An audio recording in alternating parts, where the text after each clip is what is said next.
Glória a Deus, mais um devocional, mais um encontro, né? Fico muito feliz de tê-las todas aqui comigo, né? E um pouquinho nervosa também, eu confesso. Comecei a ver o povo reagindo lá, vocês reagindo lá, Jesus do céu. Mas amém, glória a Deus, é por isso que a gente tá aqui, né? Para quanto mais pessoas, melhores. Quanto mais mulheres, melhor, né? Para glória de Deus. E hoje nós vamos meditar numa coisa que a Rebeca falou no final da semana passada, no final da reunião de semana passada, ela falou e aquilo ficou no meu coração. Cada tempo da nossa vida é uma estação. Não sei se você lembra disso, Rê. Mas isso ficou cravado na minha mente e calhou de eu estar atrasada no meu plano bíblico e eu começar a ler a história de Davi. E aí eu comecei, quer dizer, continuei lendo a história de Davi e aí eu vi um exemplo disso na Bíblia, um exemplo de estações na Bíblia. Mas como assim, Kézia, Davi? O que Davi tem a ver? Né? Vamos lá, contexto histórico. Já iniciando aqui, se vocês quiserem já abrir aí a Bíblia de vocês em 2 Samuel 5, podem abrir. Mas só dando um contexto aqui para todas, quando passou a época dos juízes e Samuel foi levantado, né, como sacerdote de Israel, o povo de Israel quis ter um rei. Falou assim: nós queremos ser como todas as outras nações, nós queremos um rei, um homem que represente Deus na terra, porque nós não podemos nos achegar diretamente, isso, segundo Samuel 5, porque nós não podemos nos achegar diretamente a Deus. Né? Então eles queriam um rei para representar a autoridade divina, né, sobre a terra. E Samuel ficou irado, tudo, falou: vocês são um povo muito obstinado, um povo desobediente. Mas Deus falou: não, tudo bem, pode ungir um rei para esse povo, para o meu povo. E Deus levantou Saul como rei, né, de Israel. Saul era um homem forte, era um guerreiro corajoso, era um homem bonito, um homem novo, ali estava tudo certo. Mas tem um detalhe de Saul que foi, ele não soube obedecer a Deus. Na verdade, ele não soube esperar em Deus. Como assim? Na verdade, isso me, me veio assim, esse detalhe me veio quando a Carol estava orando agora há pouco aqui com as ministras, e ela falou que nós saibamos esperar a direção do Senhor, e mesmo, foi isso que faltou em Saul. Ou seja, pode deixar sua Bíblia aberta aí, eu vou só ver aqui. No capítulo 15 de 1 Samuel, Saul estava esperando para guerrear, né? Agora não me lembro se era contra os filisteus ou os amalequitas, mas ele estava esperando Samuel chegar para que ele pudesse consultar a Deus se ele ia ser bem sucedido ou não naquela guerra, naquela batalha. Só que ele não espera. Ele fala assim: não, Samuel está demorando demais, me traz o colete, me traz sabe, tudo ali, e eu mesmo vou me apresentar a Deus, eu mesmo vou fazer esse papel. Ele colocou a carroça na frente dos bois, literalmente, né? Ou seja, ele quis cumprir um papel que não era dele. Ele não era sacerdote. Ele não era aquele a quem Deus tinha escolhido como sacerdote para o seu povo. Ele era rei. Então ele precisava esperar. Né? E aí ele consulta a Deus. Não vamos entrar nisso, mas logo depois que ele termina ali de ouvir a voz do Senhor, ele, na verdade, depois que ele pergunta para Deus, logo após Samuel chega. E aí Samuel fala: o que você está fazendo, meu filho? Ele: eu estava consultando a Deus porque você demorou demais, porque... Ele falou: não é assim que a banda toca, sabe? Não é desse jeito que funcionam as coisas. Agora, você agiu conforme a sua carne, né? Samuel diz para Saul, não com essas palavras, mas depois você pode consultar. E aí Samuel vai e fala: hoje Deus tirou o reinado de você, porque você não soube esperar. Você não soube esperar o tempo de Deus. Né? E muitas vezes nós não sabemos também esperar o tempo de Deus. Como assim, Kézia? Às vezes eu estou precisando de uma resposta e eu preciso de uma resposta, preciso, busco, oro, tudo bem. Só que Deus não vai me responder no meu tempo, ele vai responder no tempo dele, né? E Saul não soube esperar esse tempo, mas Deus já sabia de todas as coisas. Uma coisa que eu gosto muito de pensar quando eu leio qualquer história da Bíblia é que Deus já sabia de tudo. Ele já via todas as possibilidades, ele já conhecia todos os caminhos possíveis, né? Ele já sabia o que eu e você estaríamos aqui agora, neste momento, que a pessoa que está assistindo essa live estaria assistindo a live exatamente nesse momento. Então, ele preparou tudo. Tudo está debaixo do controle dele. Isso é uma coisa que arde no meu coração, sabe? Deus já sabe de todas as coisas. Então, eu estava até conversando com a minha mãe a respeito disso. Davi foi ungido, mas Deus já sabia que era Davi. Deus não ficou sabendo que era Davi quando Samuel chegou na frente de Davi e Deus falou: é esse aqui, ó. Tipo aquele meme, sabe? Dos Homens-Aranhas. Então, não. Deus já sabia que era Davi. Porque Davi, desde o início, ele foi obediente, né? Davi, ele foi um dos homens mais obedientes da Bíblia. Ele pecou, mas a gente não vai entrar nesse assunto. Mas vamos lá ler aqui as escrituras que dizem 2 Samuel, capítulo 5, versículo 4. Diz o seguinte: Davi tinha 30 anos de idade quando começou a reinar, e reinou durante 40 anos. Só isso. Por enquanto, só isso. 30 anos. E já era um homem feito. Eu fui pesquisei no Google, tá? Não tenho certeza. Mas aproximadamente quando Samuel chegou até a casa de Jessé, logo quando isso tudo aconteceu com Saul e Samuel foi buscar um ungido do Senhor, Davi tinha aproximadamente 16 anos, quando ele foi ungido rei pela primeira vez ali, né? Quando ele foi consagrado rei, ele tinha 16 anos. E aí nós sabemos que de 16 para 30 não é um pulo, né? Principalmente naquela época que os dias passavam muito mais devagar. Hoje nossos dias passam rápido porque Jesus está voltando, né? Então os dias se abreviam conforme a volta dele fica mais próxima. Mas imagina naquela época, sei lá quantos mil anos atrás.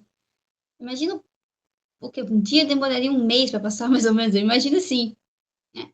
Imagina 14 anos, que foi o que Davi esperou ali, entre a unção que ele recebeu até o momento que ele realmente foi consagrado rei, que ele foi assim, dito, ó, seu trono, senta aqui, seu cetro, sua coroa, tudo tá aqui na sua mão. 14 anos, né? E agora nós vamos lá para 1 Samuel, convidar você. Aí lá em 1 Samuel, capítulo 17, onde diz sobre Davi com Golias. Esse capítulo aqui, eu não tinha prestado atenção nesse primeiro detalhe do capítulo, mas eu calhou também do pastor na igreja, na Santa Ceia, do domingo. Ele pregou exatamente sobre isso, sobre Davi. Já estava no meu coração de falar sobre Davi essa semana, e eu falei, tá bom, Jesus, é Davi, então, não tem outro. Amém. E aí aqui começa Davi sendo mostrando a sua coragem, né? Dando a cara a tapa ali. Até o versículo 11 diz sobre Golias, que Golias era um filisteu gigantesco, literalmente, e ele estava afrontando o povo de Israel, mas nenhum guerreiro, nem mesmo Saul, que era um guerreiro muito forte, corajoso, nenhum guerreiro tinha coragem de chegar diante dele para lutar com ele, porque ele era enorme, ele era gigante, né? E por isso que chama ele de gigante Golias. Então, Saul, ele, como disse o pastor Cláudio no domingo, pastor da Comunidade da Graça de Caraguá, ele disse o seguinte, ele falou, Saul, ele agiu conforme a carne dele, ele já estava em desobediência, mas ele podia ter consultado a Deus, ele podia ter chamado Samuel, ele estava vivo, né? Samuel não tinha morrido nessa época. Ele podia ter consultado a Deus e pedido ajuda a Deus, mas ele agiu conforme a própria carne, ele ofereceu o que ele tinha ali nas mãos dele, que era a filha dele em casamento, para o guerreiro que lutasse contra o filisteu, se é que saísse vivo, né? Ele ofereceu a filha dele e ofereceu que a família dele, desse guerreiro, não pagaria mais impostos, nunca, né? E isso era o que ele podia oferecer como homem. E aí, Davi, ele durante todo esse tempo, mesmo depois de ser ungido rei, ele continua morando na casa dos pais dele, ele continua apacentando as ovelhas do pai dele, que é um exemplo maravilhoso para nós. Ou seja, ele continua sendo obediente, né? Ele continua servindo aos pais, ele continua servindo a Deus, né? E aí, a partir do versículo 12, vamos ler agora. Aqui, versículo 12 do capítulo 17 de 1 Samuel. Diz assim: Davi era filho de Jessé, o efrateu de Belém de Judá. Jessé tinha 8 filhos e já era idoso na época de Saul. Os 3 filhos mais velhos de Jessé tinham ido para a guerra com Saul. Eliabe, o mais velho, Abinadab, o segundo, e Samá, o terceiro. Davi era o caçula. Os 3 mais velhos seguiram Saul, mas Davi ia ao acampamento de Saul e voltava para apacentar as ovelhas de seu pai em Belém. Ou seja, o trabalho dele dobrou, porque além de cuidar das ovelhas, ele ainda tinha que cuidar de Saul, que estava atormentado por um espírito maligno, né? E aí, no 16 diz assim, durante 40 dias o filisteu aproximou-se de manhã e de tarde e tomou posição, ou seja, ele ficava insultando o povo de Israel. Nessa ocasião, Jessé disse a seu filho Davi: Pegue uma arroba de grãos tostados e 10 pães e leve-os depressa aos seus irmãos no acampamento. Leve também esses 10 queijos ao comandante da unidade e veja como estão os seus irmãos e traga-me uma garantia de que estão bem. Vamos pular para o 20? O 20 diz assim: Levantando-se de madrugada, Davi deixou o rebanho com outro pastor, pegou a carga e partiu, conforme Jessé lhe havia ordenado.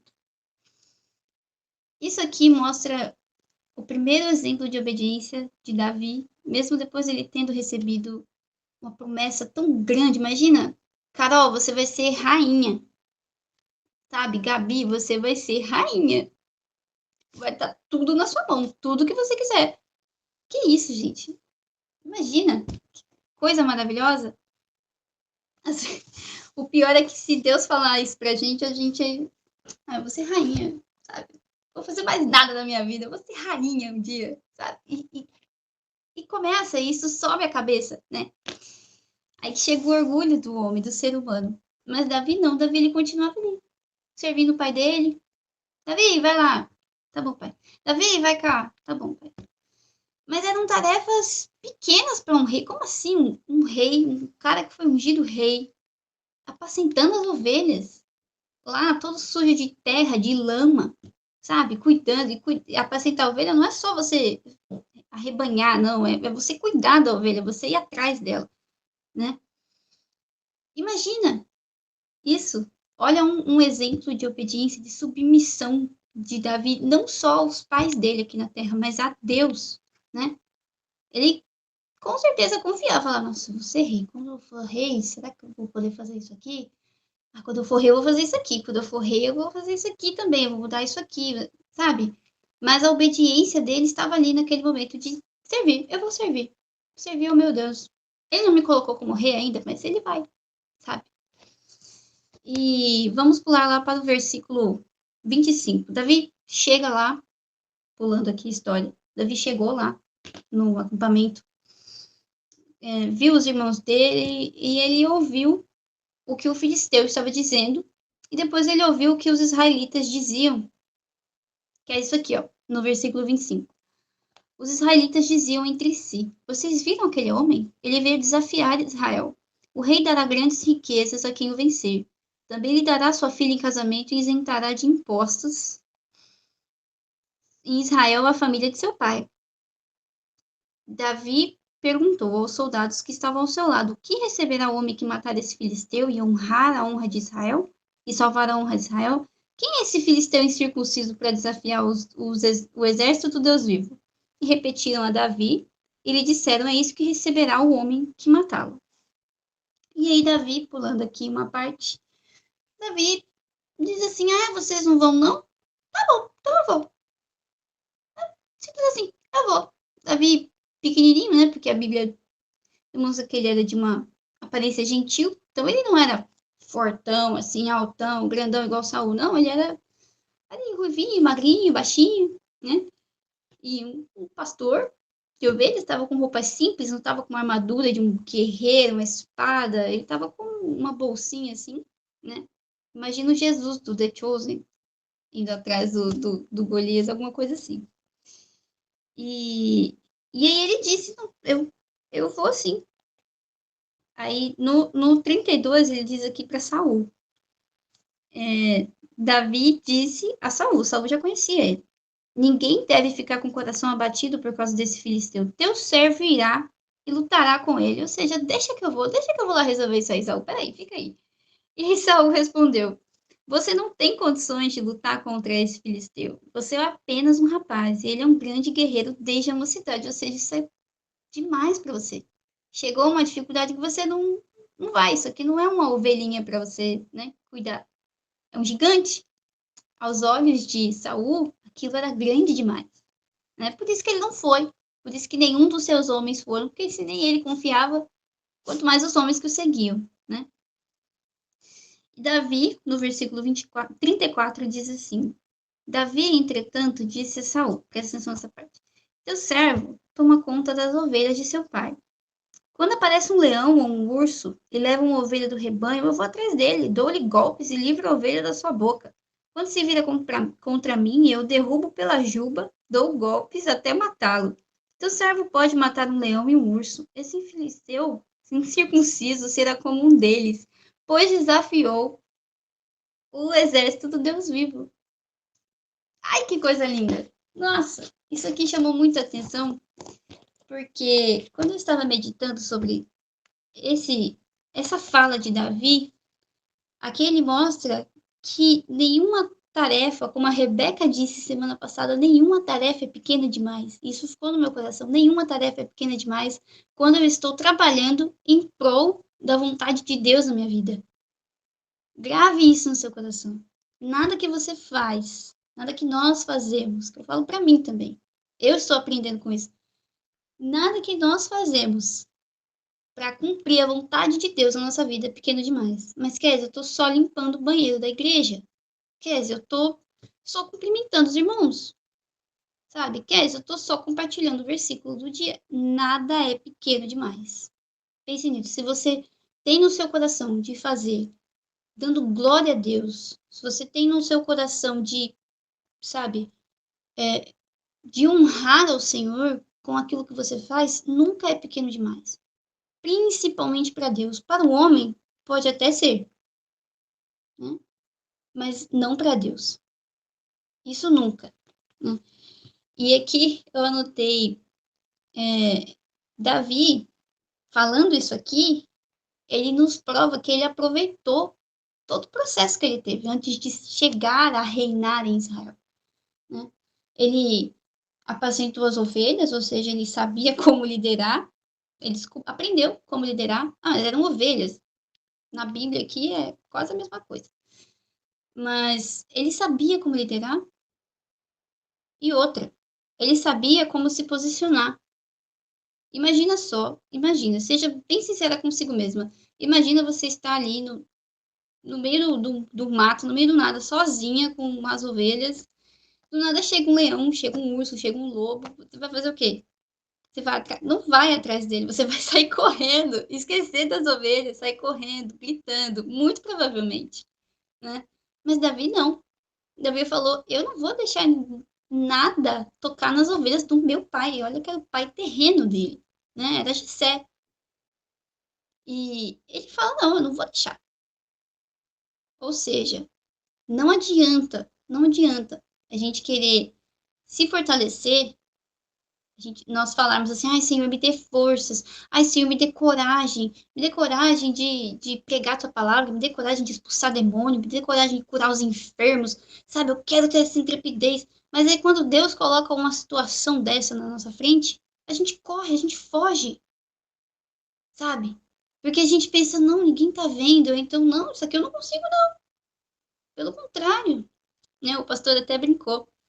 Ele falou assim, imagina Deus falando, Davi, eu te ungi rei, e você vai para cima do leão, sabe? Você tem uma promessa na sua vida, você vai para cima do leão, e Davi eu tenho uma promessa na minha vida, eu vou para cima do leão, sabe? Nada, nem ninguém vai me impedir de viver essa promessa. Se Deus prometeu, então não é por causa do leão que eu vou morrer, não é por causa do urso que eu vou morrer. Pelo contrário, ele aproveitou o processo, ele aproveitou as batalhas dele, as pequenas batalhas dele, para se fortalecer, para chegar diante de Golias e dizer assim: você não é nada diante do Deus a quem eu sirvo. Ele precisou chegar diante do leão e falar: você não é nada diante do Deus a quem eu sirvo. Diante do urso e falar isso. Mas se ele não tivesse lutado com o urso, se ele não tivesse lutado com o leão, se ele não soubesse apacentar ovelhas, ele não chegaria no propósito dele.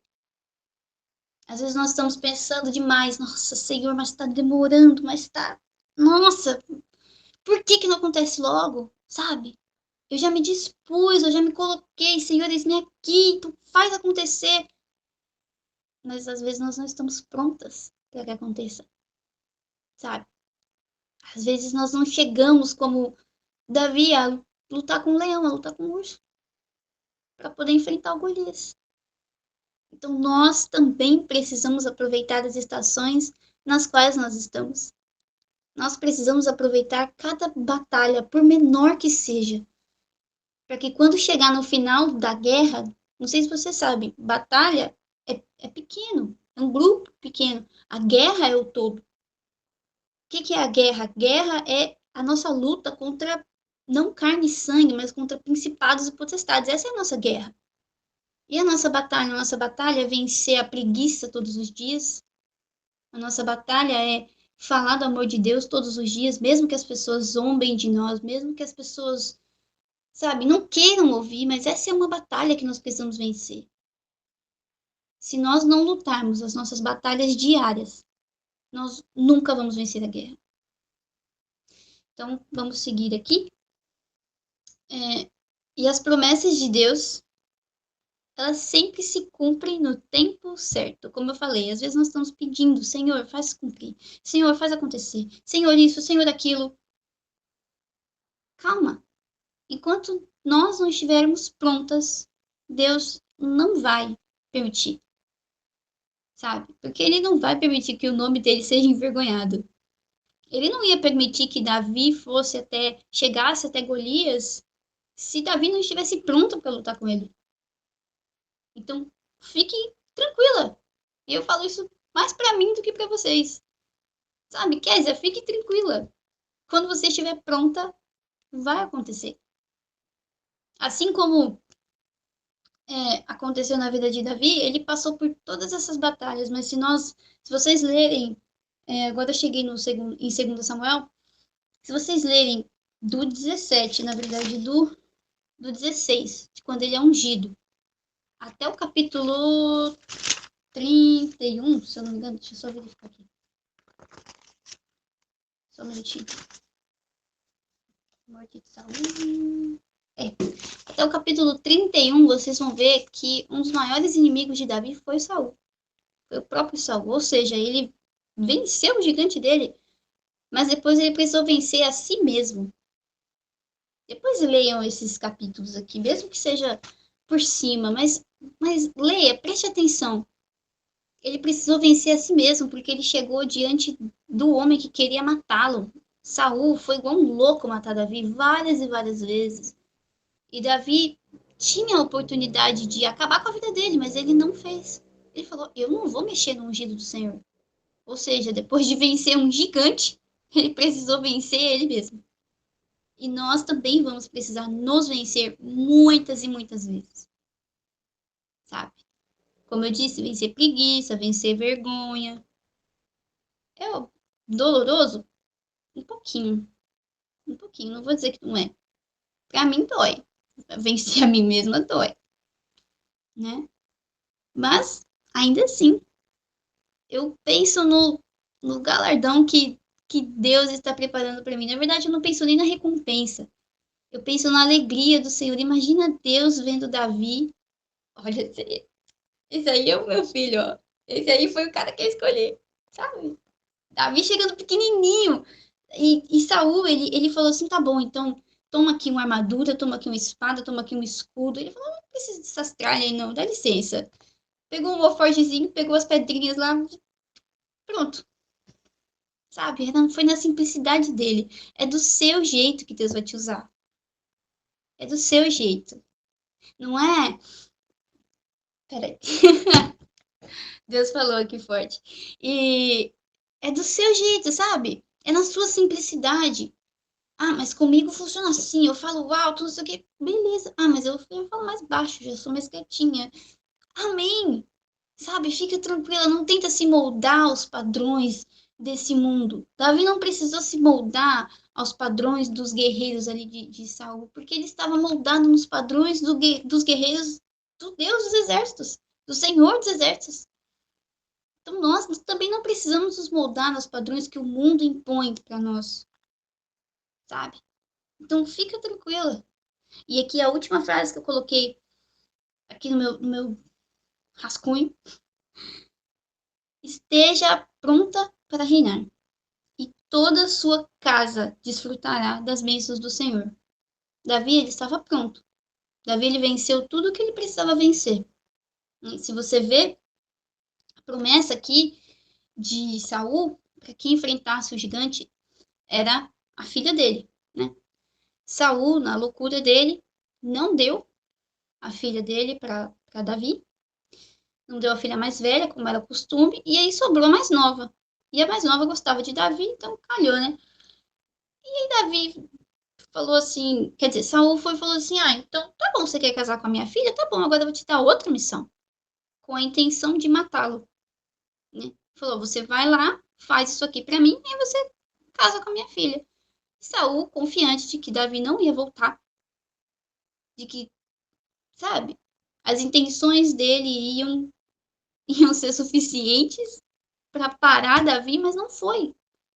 Não foi. E Davi conseguiu. Davi se tornou rei. Imagina a família de um rei. Eu não sei, aqui a Bíblia não diz, pelo menos eu não li, se Jessé estava vivo quando Davi tomou posse do reino dele. Imagino que não, porque aqui diz que Jessé já era velho, né? No capítulo 17, diz que Jessé já era um idoso. A mãe dele também, provavelmente, também era idosa. Mas imagina os irmãos dele, imagina os sobrinhos dele. Todo mundo estava junto. Quando nós nos preparamos, a bênção não vem somente para nós, a bênção vem para toda a nossa casa. A bênção vem para toda a nossa família, para toda a nossa comunidade. Mas nós precisamos aproveitar cada passo do nosso processo, para que quando chega a oportunidade, chegou a oportunidade aqui, Saul morreu, Davi estava pronto. E se o Saul da nossa vida morrer, né? Se o tempo chegar, será que nós estamos prontas também? Vamos meditar sobre isso e eu espero que Deus tenha falado ao seu coração, assim como falou com o meu. Falou muito ao meu coração essa palavra, tá girando aqui a semana inteira, desde a semana passada. E glória a Deus pela vida da Rebeca, né? Que foi uma, uma precursora, não sei, mas enfim, ela mostrou o caminho. Deus usou ela para mostrar o caminho para essa palavra que queimou tanto no meu coração e que eu tenho certeza de que Deus falou com cada um de vocês, no íntimo de vocês, que seja uma palavra remoída, como diz na Bíblia, né? Em nome de Jesus. Cá, pode falar. Ok, enquanto você falava, eu lembrei, eu voltei a ler um livro, como é que chama? Liturgia do Ordinário, né? Acho que alguma de vocês devem conhecer, né? Eu já tinha lido uma vez, eu falei, não, vou ler de novo, esse livro me marcou. É interessante, enquanto você falava, eu falei, meu, como é parecida com a história de Jesus, que Jesus, ele viveu 30 anos, ele só começou o ministério dele depois de 30 anos, e o ministério dele durou 3 anos. Então, ele viveu uma vida ordinária, digamos assim, tipo, comum, uma vida de trabalhar normal, de estudar e tal, obviamente sendo obediente, como a própria palavra diz, né, que ele seguiu sendo obediente aos seus pais e tal, Mas ele viveu uma vida comum por 30 anos, muito tempo. 30 anos, eu ainda não cheguei em 30 anos, né? Ainda faltam alguns aninhos, muitas aqui nem chegaram nisso. Então, Jesus passou 30 anos vivendo uma vida comum. E aí, quando começou o ministério dele, né, tudo foi necessário. E até uma coisa interessante também, que na hora do batismo, quando João Batista batiza Jesus, ele não fala, Jesus chega, né, a pomba e tal, e Deus fala assim: esse é meu filho amado que me dá muita alegria. Só que até aí, Jesus não tinha feito um milagre ainda, Jesus não tinha feito nada de extraordinário, e Uhum. ele dava muita alegria ao pai, né? O pai valida ali, Jesus fala: ó, filho, esse é meu filho amado que me dá muita alegria, ele tá pronto, é isso, é a hora, né? E aí vai pro deserto, enfim, tem todo esse processo, mas isso é incrível. E aí uma outra coisa também, que enquanto você falava, que eu lembrei também do livro, que ela fala assim, que ela já passou, tipo, alguns meses, se eu não me engano, numa missão da África. E, tipo, e trabalhando, e, tipo, e aquela coisa assim de vendo pessoas passando fome, né? Aquela coisa pesada.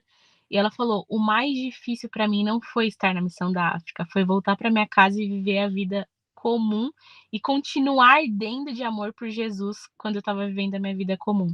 Foi pior, foi mais difícil do que enquanto eu estava lá na África, vivendo e evangelizando e tal. Então, isso também é um ponto, né? E que Deus tem ministrado no meu coração primeiramente nesses últimos dias, e eu conversando muito aqui com o Rick, a gente compartilhando muito sobre isso, é justamente na nossa vida também comum, né? Deus tem o momento que ele vai estar aqui, Davi, né? Davi, nunca tinha parado para pensar nisso, né? O tanto de tempo que Davi off, ficou off, digamos assim, né? Tipo, sem fazer grandes coisas. Quando eu penso em Davi, eu só penso que o cara vivia, tipo assim, ó, eu imagino Davi assim, amanhã tem outra guerra. Não dá tempo nem de dormir. Ah, amanhã tem outra. Amanhã tem, sabe, aquela coisa assim, aquela pessoa que nem descansa. Eu não consigo imaginar Davi descansando, relaxando, porque é uma guerra atrás da outra, né? E na verdade ele viveu muitos anos para assumir esse. Foi com quantos anos? Com 30 também, né? 30 anos, igual o É, ministério de Jesus. igual. Então, com 30, então ele viveu 30 anos para viver, para começar ali o trabalho hard, digamos assim, né? Eu acredito também que Deus tem esse. Como tudo isso que você falou, né, Kézia? Deus tem esse momento de preparação, de ir forjando o nosso coração. E Uhum. bem, a palavra falou muito comigo. Amém. Amém. Glória a Deus. Enquanto você falava aí, cá, me veio à mente que às vezes o nosso tempo de preparação é muito tranquilo. E aí a gente pensa que Deus não está fazendo nada, né? Uhum. Aproveite o seu tempo de paz, porque depois virão as guerras. E Gabi, tá lascada. Tá chegando, Gabi. Mas glória a Deus. Mas é isso aí, gente. Aproveite o seu tempo de paz. Se tá tudo em paz, dê glória a Deus que tá tudo em paz, porque quando chegar a hora da batalha, o negócio vai ser hard. Então descansa, durma, fique tranquilo, aproveite. Porque quando chegar, chegou, depois não tem mais volta. Pode falar, Gabi. Eu tava anotando aqui algumas coisas, e aí uma das coisas que eu anotei é sobre que, assim, Deus fez uma promessa para Davi, né, e Davi acreditou nessa promessa. E, assim, Deus faz muitas promessas, fez muitas promessas para cada um de nós, só que no tempo em que a gente vive hoje, a nossa cultura é muito imediatista, então, eu acho, se eu não me engano, até o Tom falou disso no Deeper, se eu não me engano, que a gente quer tudo para ontem, né? Que é tudo de forma imediata, e essa cultura vai entrando em nossa vida aos poucos, e querendo ou não, a gente vai tirando os olhos da promessa. E aí nós precisamos ser como o Davi, né? Que esperou com paciência no ordinário dele, viveu, fez tudo que ele tinha que fazer, cumpriu tudo que ele tinha que cumprir, para que no momento certo ele pudesse assumir a responsabilidade que Deus tinha entregue para ele. E assim, e o que a gente faz, né, enquanto esse passa esse tempo. Mesma coisa que Davi, desfrutar, né? Desfrutar da jornada, contemplar a jornada, contemplar o caminho ali que a gente vai percorrer. E esse muitas vezes é a parte difícil, né? É difícil contemplar quando o caminho é tortuoso. Mas Deus é um Deus paciente, ele é o dono do tempo. Então, se ele prometeu, ele vai cumprir. E é isso que a gente precisa fazer, aprender a contemplar a jornada enquanto a gente aguarda a promessa de Deus se cumprir para a nossa vida. Vou muito comigo também. Amém. Glória a Deus, Gabi. Fala, pastora Rebeca. Pastora presidente. Amém. Amém. Ela ama falar isso, né, gente? Meu Deus. Mas amém. Glória a Deus, Kezinha, por essa palavra, foi maravilhosa. Falou muito ao meu coração, porque foi incrível. Aquilo que Deus ministrou no meu coração na terça passada, hoje foi mais um pouquinho. E eu até anotei algo assim: espere, Deus está te moldando, mas antes aproveite a estação na qual está vivendo. Eu acho que é essencial a gente saber que Deus vai fazer no momento certo e na hora certa, e não é a hora que a gente quer, porque muitas vezes a gente quer para ontem, a gente tem que esperar e viver a estação com excelência. Sabe, ultimamente eu tenho visto assim a vida, o Senhor tem me mostrado muito assim a viver uma vida mais leve. É tanta correria, é tanta coisa que a gente tem que fazer no nosso dia a dia, é tanto vídeo no YouTube que a gente vê falando, você tem que ser produtiva, nossa, você tem que fazer 10.000 coisas, acorda 5 horas da manhã, faz isso, faz aquilo, nossa, faz academia. Enquanto a gente tá tipo, meu Deus do céu, eu acho que eu não sou produtiva. E calma, enquanto o mundo tá acelerando, desacelera e fala, Senhor, eu quero viver no seu tempo. O mundo tá pedindo para mim ser, rápida. Vamos lá, 5 horas da manhã, acorda. Calma, vamos viver a estação com paciência e não fugir do processo. Mesmo que o processo seja dolorido, é necessário para a gente desfrutar depois ali, como Davi fez, né? Com 30 anos, reinou muito bem, sempre obediente. Eu até na leitura anual que eu tô fazendo hoje, foi a morte dele. Aí você fica tipo, parece até filme, né? Nossa, Davi morreu, que dó. Mas é algo assim, ele reinou com excelência, porque ele esperou o tempo certo do Senhor. Glória a Deus por essa palavra, foi bênção demais. Glória a Deus. Ele aproveitou a vida dele, né? É aqueles filmes, tipo, que você fala, nossa, eu quero assistir de novo. Deixa eu ver de novo. Mas gente, Davi teve uma vida linda, né? Uma vida humana, uma vida com falhas, como nós temos hoje. Mas ele soube ser obediente, né? Então, glória a Deus. Eu vou parar a gravação aqui. Gente, Deus abençoe vocês. Toda terça-feira, às 21h15, a gente se reúne. Se você quiser que a gente entre em contato, manda uma mensagem aqui, procura a gente no Instagram, manda uma mensagem lá também, tá? Que a gente entre em contato, te passa o link, você participa com a gente aqui presencial. Quer dizer, presencial assim, né? Ao vivo. Vamos lá, ao vivo. Deus abençoe, gente.